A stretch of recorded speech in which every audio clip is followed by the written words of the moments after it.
it's Katie with WTI. Are you ready to jazz up a piece of furniture or a wall? You need just a nice accent, but nothing too permanent.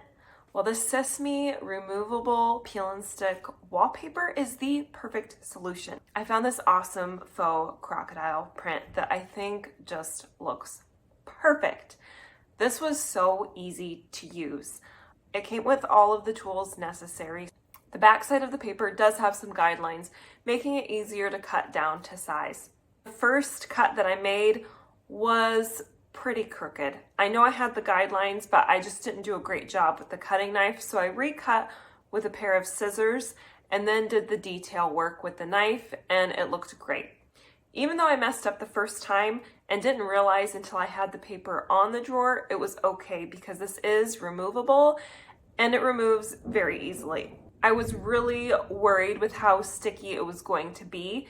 It did not leave behind a residue when I removed it, but I'm also not worried about it just falling off of the drawer face. It's the perfect amount of stickiness. This paper does have a little bit of a texture. It's fairly smooth, which makes it easy to wipe down. I know someday I'm going to change my mind about what I want on here, so it's nice to know that I can remove it and then pick out another great pattern from the Cismmy store. And that's my point of view.